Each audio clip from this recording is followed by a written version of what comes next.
This is 10 weird and wild Minecraft glitches that make no sense. We got everything from infinite regeneration effects, new types of fuel, useful combat bugs, glitches that annoy you, and so much more. Let's hop into it. I'm sorry if this bug is really distressing, but you can actually use beehives as a furnace fuel to smelt whatever you want, and bee nests as well. But don't worry, it gets way worse. So of course you can have bees inside of these things and still use them as fuel. If we just go ahead and pick these guys up with all those fresh new bees in there, we can go ahead and use that as a furnace fuel as well. It's great! Now you can get rid of all the bees in your world. Even the ones with all the bees in it still only smells one potato. I feel like we should get at least one potato per bee. Personally, I think this is a beautiful bug. This is just a really wacky bug to show to your friends, but if you have a piece of sugarcane below Y0, you could actually bone meal this thing to be any height that you want. So that's the normal height, but then we can bone meal it again, and then we can just keep on going, and we can make this thing as tall as we want until it reaches about Y0, and that's when you'll stop being able to bone meal it, and then it reaches its maximum height. I bet you this bug has been here since 1.18 when they added all the layers below 0, and by the way, that's why my ceiling's entirely broken. Do you want to get some cursed items in survival, like this literal bubble column item? It's actually really easy to do. All you need to do is put down a soul sand,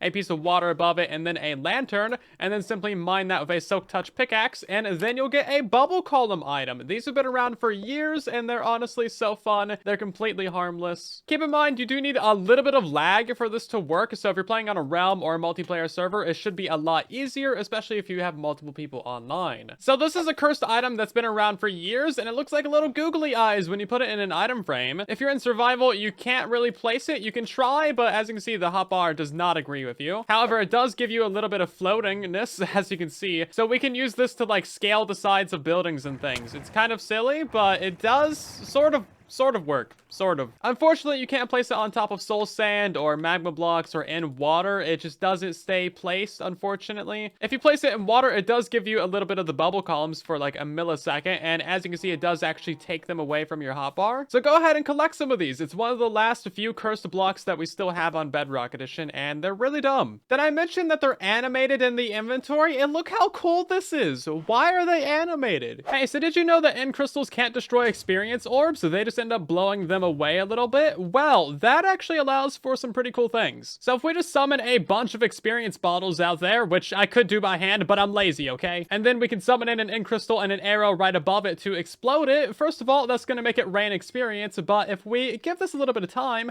it's just going to make a circle. As you can see, it just pushes all the experience out and makes this perfect little circle. The more XP you put in there, the fuller the circle gets. So I'm kind of going ham with it. I got like 8 command block summoning experience out there now, and then we can blow it all up, and it just makes these nice concentric circles. I actually really like this bug. Is it useful in survival? Absolutely not, but it's a cool thing to do. By the way, these are the commands just for the XP bottles, and then you got the end crystals and the arrow. Just summon the arrow a little bit higher, and then you'll get this nice instantly exploding end crystal.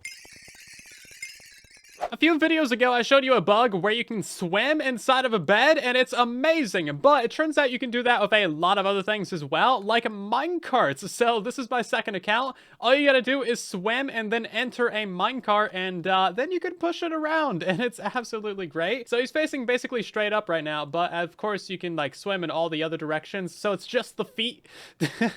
Okay, this is great. I really hope they keep this around for a while, because this is the kind of thing that makes a Bedrock Edition amazing. And in case you're wondering, yes, you can swim while you're in a boat as well. Look at his cute little feet. Because you're in a boat, you can't turn side to side, but you can, of course, look up and down and stuff like that, and you can change your head direction. So imagine boating around the world and your friend's just in the back seat doing whatever this is.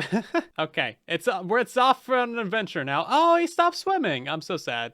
Legit ruined. So again, all you gotta do is go into swim mode and then simply get into the boat or the bed or the minecart. And then as you can see, we're in swim mode. And of course I can control it as well. And it's kind of a cursed point of view, just sneaking around the world. All you have to do is retexture this as cardboard box, and suddenly we're playing Metal Gear. You can actually create floating water sources in survival. All you need is a stair block and a couple blocks surrounding it. And then you simply waterlog that. and then you can remove that, and the water does not flow or start updating. There is a bunch of different things that you can do with this, mostly just, you know, fun with your friends sort of thing. I've never found a practical use for this, but it's really fun to look at. We've had a variety of these bugs on Bedrock Edition over the years. We used to do it with carpet and rails and stuff, and these water sources never get updated, so it's like a long-term viable bug. I know what you're thinking, why don't you just have like 4 stairs? But sadly, when you break one of them, the other one updates, so it flows out, but we still have a bit of a water source right here. Now, if you put this stair back, it's going to close up this corner, and then you just have water flowing out the side for no reason. You can also get water flowing out of the bottom if you break the stair and then let it update and then put the stair back. You can also do this with slabs as well. If you just break out the slab, bam, floating water source. This is a pretty classic Bedrock Edition bug, but the huge realm X-ray bug is still around, where a bunch of chunks unload while you're in them,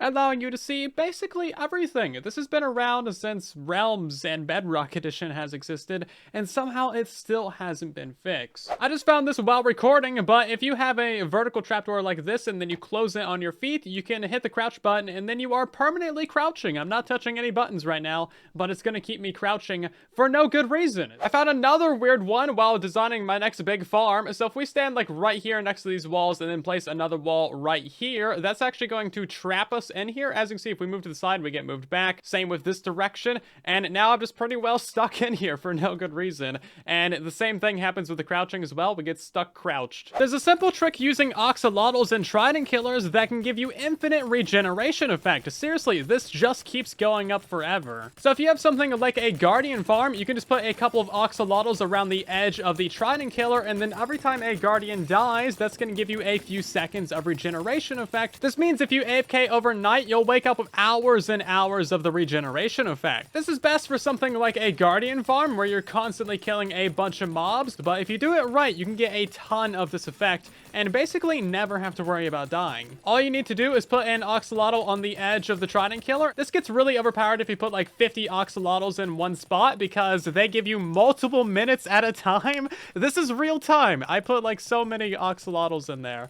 And if we just toss in a couple more guardians, you're gonna see that, you know, regeneration effect just go up massively. This is seriously overpowered. Look at that. We're getting 5 minutes at a time sometimes. And hey, maybe while you're breeding them all up, you'll get a blue axolotl.